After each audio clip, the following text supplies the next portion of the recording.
90% बच्चे सोचते हैं कि ये सही लिखा हुआ है यहाँ पर। चलिए मैं आपको बताता हूं ये सही है या गलत।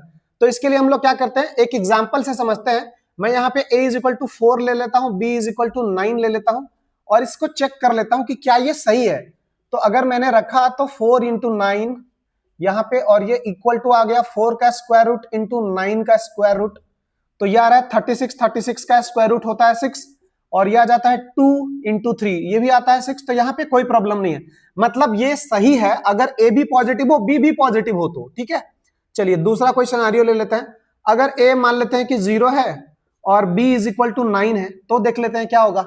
ठीक है, 0 इज इक्वल टू 0 हो जाएगा, कोई प्रॉब्लम नहीं। यहाँ पे भी प्रॉब्लम नहीं है, अगर दोनों में से एक 0 भी हो जाए तो 0 into something, 0 into any item is equal to 0। यहाँ पर भी 0 का स्क्वायर रूट 0 हो जाएगा, and 0 into any masala is equal to 0। तो यहाँ पे 0 इज इक्वल टू 0 है, यहाँ पर भी कोई प्रॉब्लम नहीं है। ठीक है, तो एक और कंडीशन हम लोग देखते हैं कि ये गलत कहां पर होता है। अगर मैंने यहाँ पे बोला कि a इज इक्वल टू -4 है और b इज इक्वल टू क्या है, -9 है, इस वाले सिचुएशन में देख लेते हैं क्या होगा।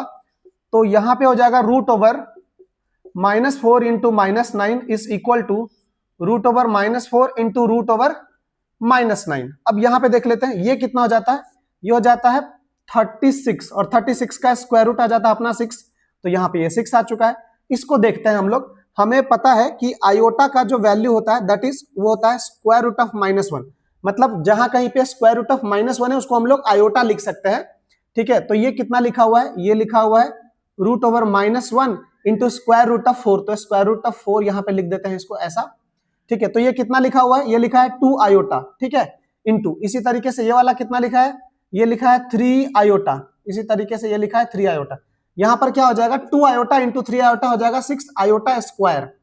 यहाँ पे 6 है, और अगर iota is equal to root 1 है तो इसका स्क्वायरिंग करा लेते हैं, दोनों तरफ स्क्वायरिंग करा लेते हैं। तो इसका स्क्वायरिंग करा लिया तो आयोटा का स्क्वायर कितना हो जाएगा, -1, और यहाँ पे जो आयोटा का स्क्वायर है ये कितना हो जाएगा, -1, तो ये हो जाएगा 6, और ये नहीं होता है इक्वल -6 के। इसका मतलब ये इक्वल नहीं है, मतलब ये वाला कंडीशन अगर आपका दोनों नेगेटिव हो गया तो ये गलत हो जाएगा।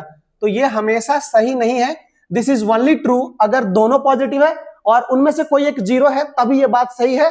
तो कैसा लगा ये कॉन्सेप्ट, इसी तरीके के कॉन्सेप्ट के लिए मेरे चैनल को फॉलो कीजिए। Thank you all of you.